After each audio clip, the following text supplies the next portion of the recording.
Eu estou aqui com a secretária de Saúde de Veracruz, Luíse Oliveira. Muito obrigado por nos receber aqui no gabinete, viu, Luíse? Eu que agradeço, Julima. Boa noite a todos. Estou à disposição sempre que for necessário para estarmos nos envolvendo, né, com o público, para estar tirando as nossas dúvidas, estar esclarecendo qualquer que seja, qualquer mal entendido, qualquer mal situação, qualquer que seja realmente as nossas dúvidas do cotidiano, tá certo? Não só eu, mas como toda a nossa estrutura da Secretaria de Saúde, juntamente com a nossa gestão, estamos disponíveis para o povo, né? Para as pessoas que têm interesse de nos ouvir, de nos questionar e de nos solicitar realmente que as dúvidas elas sejam sanadas. Quem é Luíse profissionalmente? Ela é médica, ela é enfermeira, quem é ela na área? Então, eu sou enfermeira, né? Eu sempre trabalhei voltada para a assistência do paciente, sempre em rede privada. Passei por alguns hospitais como funcionária, cada um me deixou um pouco dessa experiência, né? Cada um me agregou um pouco de alguma forma, e hoje eu sou uma pessoa muito mais madura, né? Não só para a área assistencial, mas para a área técnica.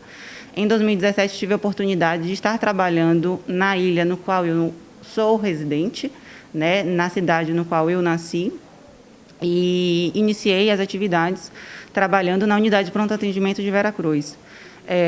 Inicialmente como enfermeira, como coordenadora, logo após como coordenadora do SAMU, coordenadora geral, né, da urgência e emergência. Em 2018, fui convidada pelo prefeito Marcos Vinícius para ser secretária de saúde. Quando você recebeu esse cargo de secretária de saúde, você se sentia preparada ou foi no embalo que você conseguiu seguir esse cargo, né? Com tantas demandas, você sabia que vinha muitas dificuldades pela frente. Então, naquele momento, você se sentia preparada ou você pegou embalo? Então, eu sempre fui uma pessoa muito engajada no comprometimento, em tudo que eu me proponho a fazer, né? Assim como eu fui enfermeira um dia e passei a ser uma desempregada um dia, porque quando a gente forma, quando a gente sai da área acadêmica, a gente não sai empregada, né? Iludido é aquele aluno que está estudando e acha que vai sair empregado.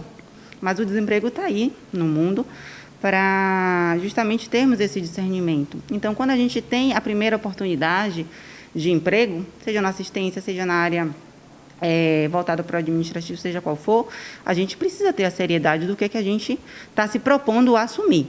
Então, quando eu me propus, da mesma forma que eu me propus ao primeiro emprego voltado para a assistência, o mesmo comprometimento, a mesma atenção, a mesma compaixão que eu tive a esse emprego, eu tive para a oportunidade da área técnica.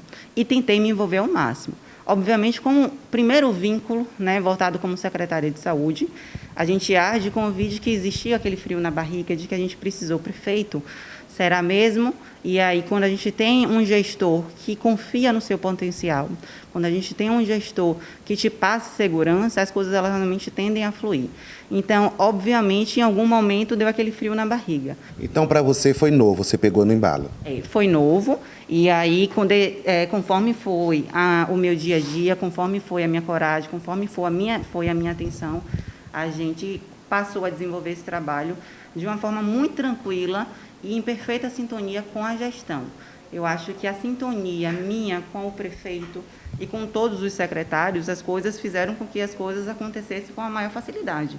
E hoje, mais do que nunca, eu posso afirmar que sou, sim, segura do cargo que hoje eu exerço. Agradeço ao nosso prefeito pela oportunidade, não de ser secretária somente, mas de ter vivenciado tantas e tantas coisas. Eu costumo dizer que, nesses últimos 4 anos, eu aprendi muita coisa aqui em Veracruz. Não teve um ano, por exemplo, que a gente não tenha tido um desafio, né, voltado para a saúde. Se a gente for fazer uma retrospectiva, a gente vai ver o que a gente viveu em 2017, em 2018, em 2019 e agora a pandemia em 2020. Mas, só para fechar mesmo, como uma primeira vez que sendo secretária de saúde, obviamente deu aquele frio na barriga, mas as coisas aconteceram muito de forma tranquila, e eu acredito muito pela confiança que eu tenho ao gestor, né, Marcos Vinícius, e pela sintonia de trabalho mesmo com a nossa equipe. Você, como secretária de saúde, Como é que você vê a saúde do município? Então, eu vejo uma saúde que ela evoluiu muito, né, nos últimos anos. Em 2017, por exemplo, eu posso fazer uma avaliação de 2017, que foi quando o nosso prefeito assumiu, né, e posso também trazer um pouquinho de 2018, que foi quando eu assumi. Nós hoje assumimos com 24 estabelecimentos de saúde, né, abrimos o CEL, abrimos o Maria Amélia, estamos abrindo a unidade de Itairu. Então, assim, é uma estrutura extremamente complexa. Por quê? Porque o governo federal ele não arca, né, com saúde. Então, precisa da vontade do gestor para que as coisas aconteçam. O que a gente recebe e a contrapartida municipal é um valor extremamente alto. Muitas das vezes a população ela não tem essa noção. Muitas das vezes a gente quer um medicamento na unidade, né? A gente quer um enfermeiro, a gente tem a parte da obstetrícia, a gente está tendo as ações, mas assim, eu como uma gestora, né, sendo da área técnica, eu sei o que entra, eu sei o que sai e eu sei o que precisa, né? Então, assim, hoje nós temos uma equipe altamente comprometida na Secretaria de Saúde, desde a atenção primária até a média complexidade, e eu volto a dizer, as críticas podem existir sim, e a gente precisa encarar elas com seriedade, a fim de melhorarmos, e eu sou totalmente aberta, mas no geral a gente tem uma saúde hoje completa, da atenção primária à atenção de média complexidade. Então, para a senhora, a saúde está bem? Sim, está bem. Hoje, graças a Deus, a gente consegue proporcionar aos munícipes medicamento, a gente consegue proporcionar aos munícipes o enfermeiro, o médico, o dentista nas localidades, a gente consegue proporcionar média complexidade voltada para a gestante. Hoje, mais do que nunca, a gente está atendendo a gestante de toda a ilha. Então, assim, requer uma atenção muito especial para essa mulher. E eu costumo dizer o quê? Gestantes são 2 pacientes, a mãe e o bebê. E quando a gente abriu o hospital, eu lembro perfeitamente que eu disse, prefeito, a gente precisa ter muito cuidado, porque gestante não é um jovem, né, que é uma vida. A mesma atenção que você dá a um, você dá a outro, né? Então, assim, a gente precisa ter um serviço realmente completo, um serviço que tenha o médico, um enfermeiro, um serviço que tenha o anestesista, porque aquela gestante que ela vier a ter qualquer complicação, coloca no centro cirúrgico. Está entendendo? Então, assim, na grande maioria dos casos, o quadro de gestantes, ela precisa fazer intervenção de imediata. É diferente de uma situação voltada para um trauma, que pode aguardar uma regulação. Então, assim, são aspectos da saúde que a gente pode avaliar e que a gente pode dizer que a gente evoluiu muito. E hoje eu sinto, sim, na obrigação de agradecer, né, ao prefeito pelo compromisso que ele tem, juntamente com a nossa equipe da Secretaria de Saúde, mas entendendo também que a gente pode avançar muito. Agora, obviamente, eu sou feliz hoje de trabalhar numa estrutura no qual a gente oferece esse serviço de saúde. Secretária, desculpe discordar da senhora quando a senhora fala que a saúde está bem. Eu recebo muitas queixas do tratamento que as pessoas recebem na UPA, que é a unidade de pronto atendimento daqui de Veracruz. Recebo muitas denúncias faltando medicamentos nos postos. E estou recebendo muitas queixas também, denúncias, sobre faltas de médico devido ao coronavírus. O que é que a senhora tem a dizer à população? Na verdade, eu acho que tudo é uma questão de diálogo, né? E eu friso muito essa questão. Então, a partir do momento que a gente tem um leque de medicamentos hoje que a gente distribui para as localidades, para as unidades de saúde da família. A gente distribui um leque que é fornecido pelo SUS, tá? E aí eu vou estar dando um exemplo hoje. Eu tenho X opções de antibiótico. Esse X compete a 5 tipos de antibiótico. Mas o 6º e o 7º não compete ao SUS estar fornecendo. Então, o que muitas vezes a gente vem encontrando opções de medicamentos que nós não disponibilizamos porque não faz parte do leque do SUS. Então, assim, tem situações que a gente precisa avaliar. Tem as situações de final do mês, possivelmente, a gente deve estar aguardando uma reposição de medicamento. Semana passada mesmo, chegou todos os medicamentos da atenção básica, eu fiz questão de encaminhar para o prefeito, para ele ter ciência, eu sempre tenho esse diálogo, né, para expor o que a gente está chegando, o que a gente está mandando para as unidades. X medicamentos, X de pirona, X paracetamol, X antibióticos. Então, assim, a gente precisa entender, e aí eu trago até você para mim e digo, À medida que as críticas forem chegando, à medida que a gente for recebendo as denúncias, a gente precisa apurar, né? A gente precisa apurar para poder rever e para poder a gente consertar o que está errado. Voltando para a UPA. Para a UPA, muitas pessoas falam do tratamento, que são maltratadas além da recepção. Isso, para mim, é um afronto muito grande quando a gente tem essa queixa. E eu preciso ouvir mais. E eu costumo dizer que o melhor termômetro é a população. Qual é o número que as pessoas podem entrar para denunciar? Pronto, tem um número da ouvidoria, eu vou pegar com a equipe direitinho e passo para você até publicar no seu card direitinho. Em card direitinho. A questão do acolhimento realmente é uma informação que me afronta muito.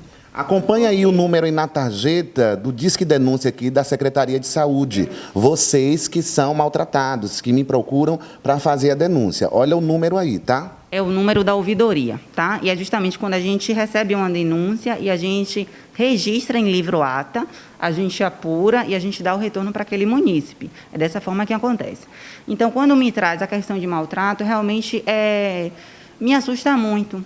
Primeiro porque as coisas elas têm sido investidas, e aí eu não vou somente tratar de Veracruz, mas vou tratar no âmbito da saúde como um todo, né? O paciente, ele está ali, ele não está indo para um shopping, ele não está indo a passeio, ele está indo porque possivelmente ele precisa de um tratamento, ele precisa de um acolhimento.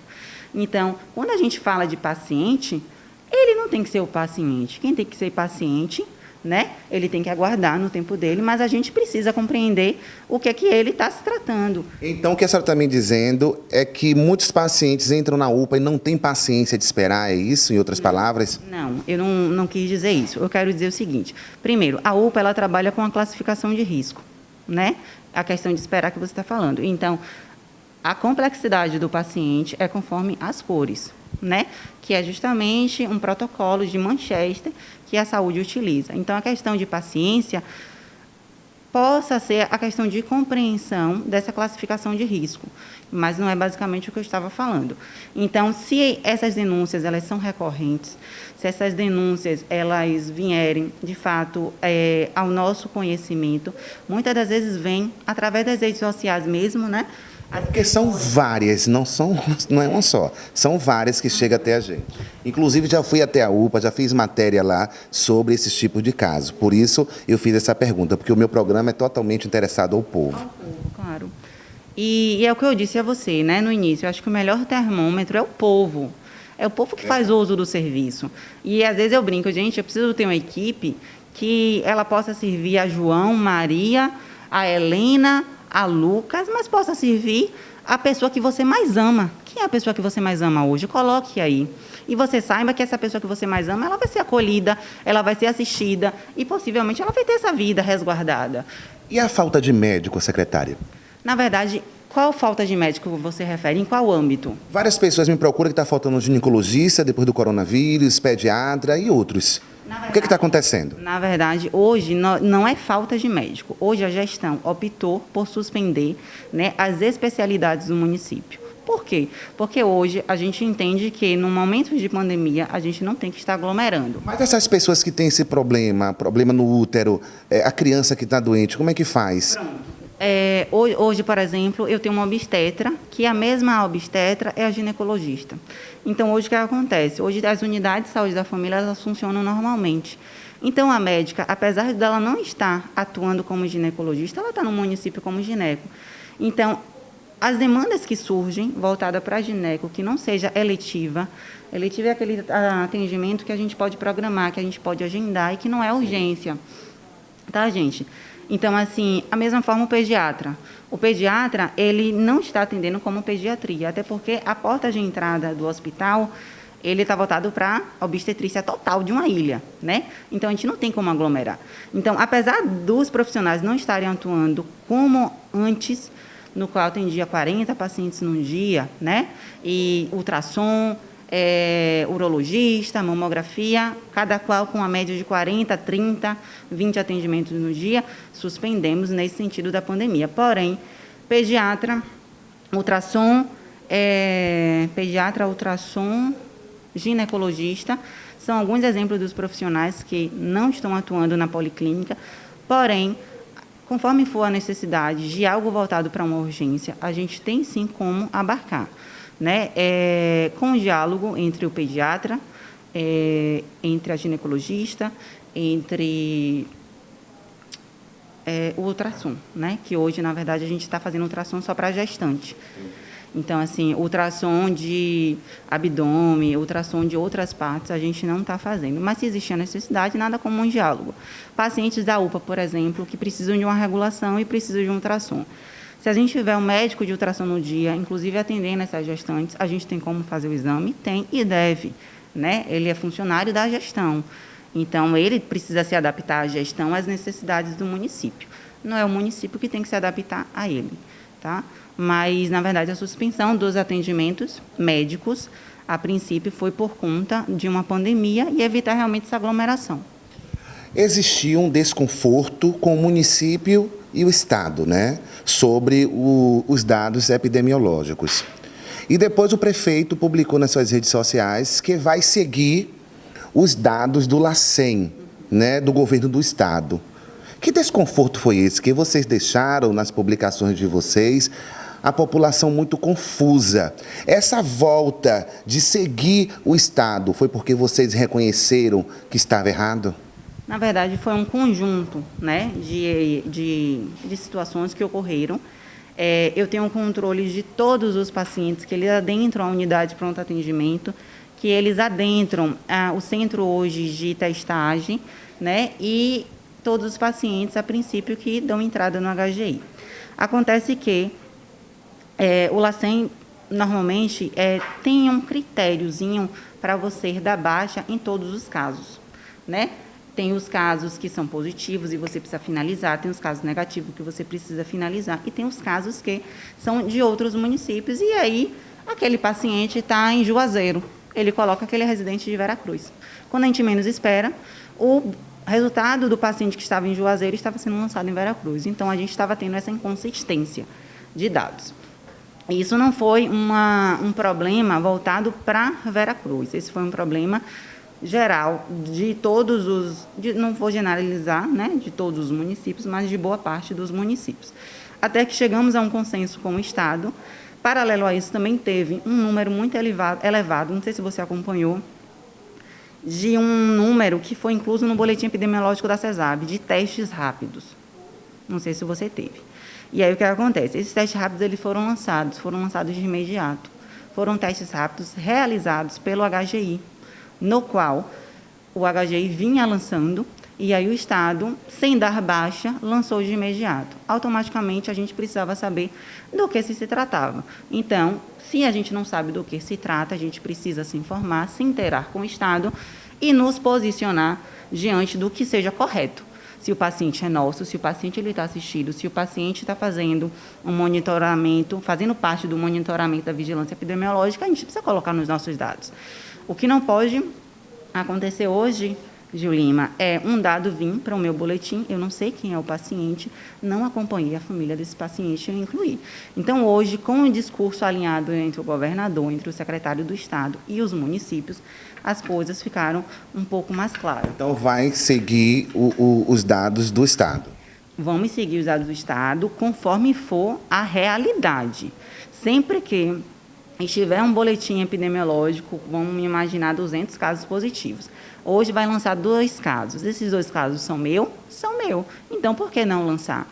Na verdade, foi uma inconsistência de dados que nós realizamos uma auditoria, né, interna para ver do que se tratava, até que resolvemos seguir essa linha após todos os esclarecimentos necessários. Quando uma pessoa vai fazer um exame no município e descobre que está com a Covid-19, quais procedências que vocês estão tomando? Então, hoje a gente está com um centro de testagem, né?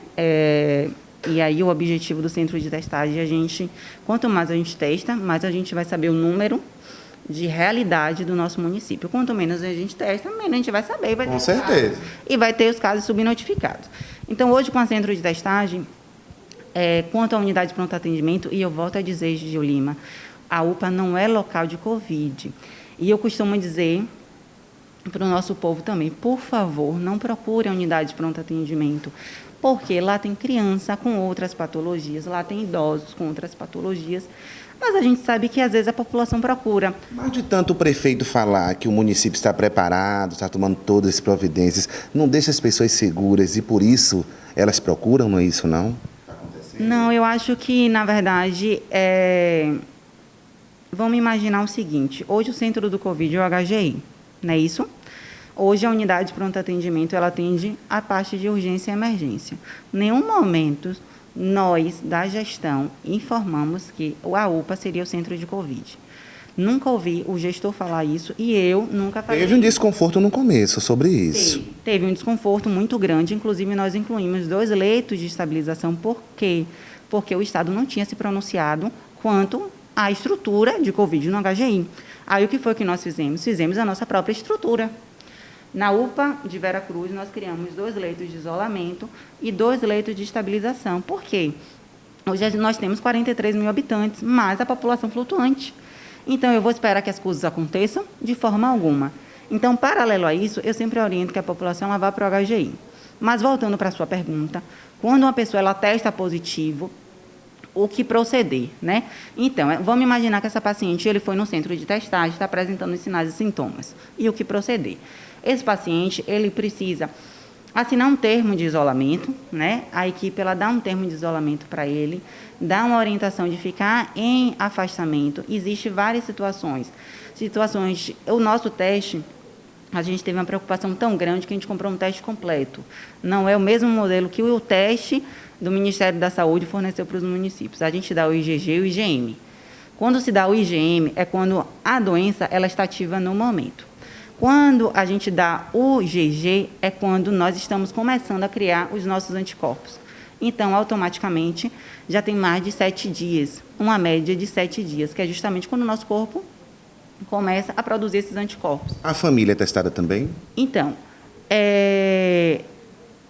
existem situações e situações. Na grande maioria das vezes, eu vou te explicar. Minha mãe é casada com meu pai, né? E aí, minha mãe testou positivo. Necessariamente, eu preciso testar meu pai? Se ela mora no mesmo ambiente familiar? Quer dizer que ele também está? E aí, por que ele deve estar? Dos 2, 1, ele precisa cumprir isolamento. Mas as situações, elas precisam ser avaliadas, Julima, conforme for cada caso, né?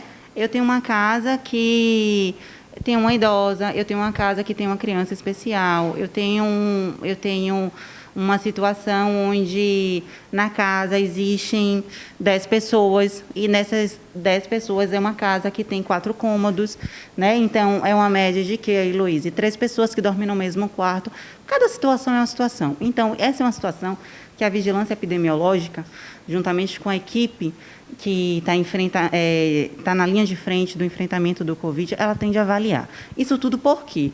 Porque o Estado hoje não tem teste rápido, o governo federal não tem teste rápido, não está mandando mais para os municípios. Então, nesse sentido, o nosso município está comprando o teste rápido, mas a gente precisa utilizar de uma forma mais criteriosa, né? O SUAB, por exemplo. Hoje o SUAB ele é utilizado aonde? No âmbito hospitalar, né? Então, assim, hoje quem dá entrada na unidade de pronto atendimento vai fazer SUAB. O ideal é que não faça, porque ali não é um centro de Covid. Mas se for para uma unidade referência de Covid, que é o HGI, fará SUAB. Se estiver num estado provavelmente avançado, num caso onde a equipe médica do HGI avalie, sim, vai fazer um SUAB. Então, cada caso é um caso. E, voltando para o teste rápido, na verdade, eu não costumo ditar uma regra, mas para toda situação existe uma exceção, que cabe aos profissionais que estão na linha de frente avaliar cada situação. É um idoso, é uma criança especial, é um jovem com uma comorbidade. Então, cada caso é um caso, tá bom?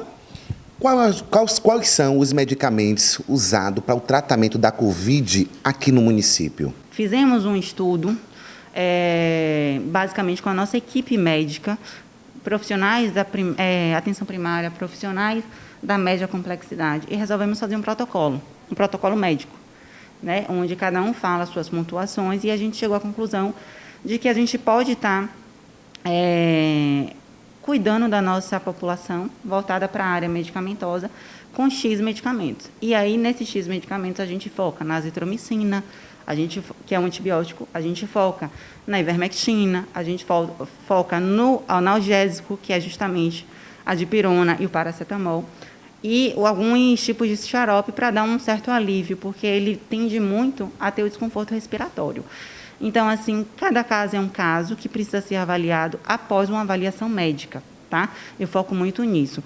A gente não precisa estar num momento de distribuição de medicamentos se você não passar pelo médico e ser avaliado. Porque tem um quadro de gestante, Jolima, tem um quadro infantil, cada situação, cada paciente é um paciente. Ninguém é igual a ninguém.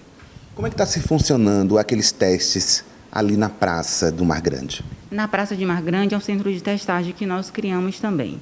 Então, qualquer paciente que apresentar sinal e sintoma, preferencialmente, gente, de 5º ao 7º dia, faz o teste rápido.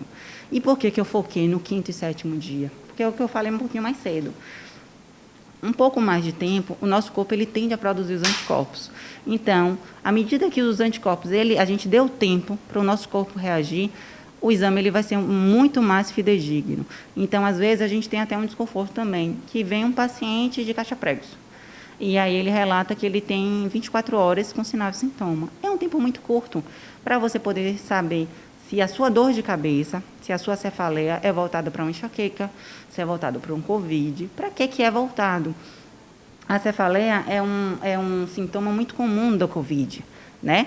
Então, mas da mesma forma que é do COVID, é relacionado a muitas outras doenças. Então, a gente precisa também ter esse cuidado, esperar que venha se manifestar com outros sinais e sintomas. E, preferencialmente, nesse períodozinho assim, de 5 a 7º dia, apresentando esses sinais recorrentes. Então, qualquer pessoa com sinais clínicos, ela vai lá e faz o teste rápido. Por você ser mulher, estar em uma posição de poder, entre aspas, você acha que é muito cobrada? Você acha que existe... os homens não aceitam pelo machismo por você estar em uma posição de poder, entre aspas? Então, eu hoje não me considero nesse perfil, eu me posiciono muito como mulher, eu me posiciono muito como profissional. Às vezes eu brinco, eu sei o que eu estou fazendo, né? Então, não cabe a ninguém, fulano, ciclano, fazer pontuações que não sejam técnicos, né, do momento. E aí a gente fala voltado para os homens, né? Então, assim, e aí muitas das vezes vem a questão do machismo, muitas das vezes vem na questão do superior. A gente sabe o que a gente está fazendo. Você é profissional, você sabe qual é o seu trabalho que você está desenvolvendo. Da mesma forma sou eu. Então, assim, normalmente as pessoas me respeitam. Normalmente não tenho situação, desculpa, de desrespeito, graças a Deus. Né? Eu acho que muito pela questão do nosso posicionamento. Agora, é óbvio que a gente vê situações recorrentes na nossa sociedade e que nos espelham. A mim me espelha muito mais para me posicionar como mulher e como profissional, para, de fato, não ser uma vítima a qualquer momento. Quando você vê uma mulher sendo surrateada por homens machistas, qual é seu sentimento? Angústia, né? Angústia de poder, na verdade, não poder ir além em determinadas situações. Então, assim, eu como uma mulher que me sinto independente, uma mulher profissional, uma mulher que sei exatamente hoje aonde eu cheguei através dos meus méritos, né? A gente poder presenciar uma cena dessa é, no mínimo, angustiante. É, no mínimo, às vezes, a gente se sentir impotentes, né? De não buscar o direito dela. Mas, no mínimo, uma orientação, no mínimo, a gente fazer algo por ela, a gente tem que, sim, ser representativo como mulher. Respeita a mulher no poder, e eu adoro mulher no poder, viu? Isso é empoderamento e tem que ser respeitada, né, Luíse? Luíse, tem uma parte da minha entrevista que é o bate-bola, né? Foi estreado com Igor Pinho, procurador do município de Veracruz, e agora com você. É um bate-bola rápido, é uma palavra, e em cima dessa palavra você fala o que você pensa. Não pode demorar muito, tá bom? Tá preparada para o bate-bola? Vamos lá. Amor. Tudo. Família. Minha base. O pombo da paz. Jesus Cristo. Saúde. Imprescindível. Loíse para Loíse. Amor próprio. Paixão. Calor. Caminhos. Caminhos. Deus sabe de tudo. Desafios. Adoro. Casamento. Meu maior amor, meu maior querer, meu maior sonho foi esse processo do casamento. Política. Necessária, extremamente necessária. Loíse, muito obrigado, viu, nega? A entrevista foi maravilhosa, bem esclarecedora. Espero que as pessoas tenham gostado, tenham esclarecido vários pontos, tá? Eu sou uma profissional, eu estou aqui como profissional, tá? Eu espero que as pessoas entendam isso, meus posicionamentos, meus questionamentos, que eu acho que é importante. Isso faz parte do processo. Você é secretária de saúde, tem que estar realmente disposta a falar com o povo e dar satisfação ao povo. Nesse momento, você pode falar aí nesse momento, nesse público que está aqui com a gente, o que é que você diz a eles? Eu que agradeço, Gil Lima, pela oportunidade de estar com você mais uma vez, né? Já estivemos juntas outras vezes, sempre em prol da população, em prol do povo, em prol da saúde, né? Não teve outro sentido, outro vínculo, e é importante a gente ressaltar isso, porque ressalta o seu trabalho e ressalta o meu trabalho também, né? Então, assim, agradeço mais uma vez estar com vocês, né? Mas, nesse momento, informo também que eu continuo à disposição de todos os munícipes, daquelas pessoas que faz parte da nossa população flutuante, que muitas das vezes vem para agregar também ao nosso município, e que hoje, mais do que nunca, a gente está com um município cheio aí, né, de pessoas, de veronistas. Então, estou à disposição da nossa Veracruz como um todo, tá? Quero dizer que esse é um momento de extrema responsabilidade, não só para os gestores, mas para todos, porque é um momento extremamente sensível, um momento que, obviamente, requer a cobrança dos gestores, mas é um momento também que requer a cobrança do nosso povo na questão da conscientização, né, de uma pandemia no qual tem movido céus e terras em todo o mundo, nos países de primeiro mundo, né? Então, com o Brasil, com a Bahia, com Veracruz, não é diferente. O desafio ela está posto, e quando eu falei que eu adoro de desafios, é porque, de fato, eu adoro dar o meu melhor. Nada mais é do que isso. Então, quando eu falei no início da minha entrevista de que eu sou uma pessoa que me dedico, que eu dou total atenção, que eu dou tudo o que eu posso, é porque eu gosto de me envolver nesse desafio. E a pandemia é tudo muito novo. Então, é um desafio também. É um desafio você encontrar cura, é um desafio você proporcionar ao munícipe uma assistência adequada e completa, né? Mas a gente sempre vai em prol da nossa população, em melhor satisfazê-la, em melhor acolhê-la.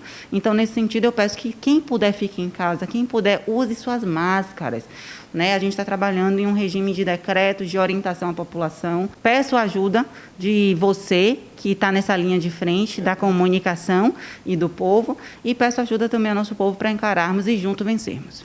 Obrigado, viu, Loíse? Loíse, olha, gente, fica em casa, você viu a orientação da secretária de saúde do município de Veracruz. Eu quase esqueço de fazer essa pergunta, acho muito importante. Primeiro, eu quero parabenizar todos da saúde que está realmente de frente, porque essas pessoas vão para os hospitais para poder cuidar de vidas e acabam, às vezes, se prejudicando por estar expostos a essas doenças. Mas vem cá, quando passar essa pandemia, como é que vai ser a remuneração desse povo da saúde? Merece um bônus, né, Loíse? Na verdade, eu, como uma defensora da equipe, eu sou enfermeira, como eu disse, né? Então, eu preciso agradecer toda essa equipe, eu preciso enaltecer toda essa equipe, porque é um trabalho de domingo a domingo que não é só meu, não. É um trabalho... Mas eles vão ter bônus. É um trabalho de domingo a domingo de toda a equipe, mas merecem, sim, todas as nossas contribuições, tanto a nível mesmo de consideração, a nível de respeito, a nível de reconhecimento, né? De chegar e dizer obrigada, enfermeira, obrigada, fulano. Às vezes a nossa população precisa até valorizar muito mais esse profissional, né? Às vezes você, o próximo como um todo, mas merecem sim toda a recompensa financeira também, né, algum ajustezinho salarial, algum adicionalzinho, merecem. Isso daí depois a gente vai colocar na conta do seu convidado da semana passada, que eu não vou dizer o nome. Gente, um beijo, obrigado pelo carinho, obrigado pela audiência, obrigado, Luiz, e obrigado a todos que acompanham o Alvo, que é um programa que é do povo e feito para o povo. Aqui não tem samba de compadre, nem de comadre. Aqui o pau que dá em Chico, dá em Francisco, meu amor. Um beijo, claro, da Gil Lima, a do povo!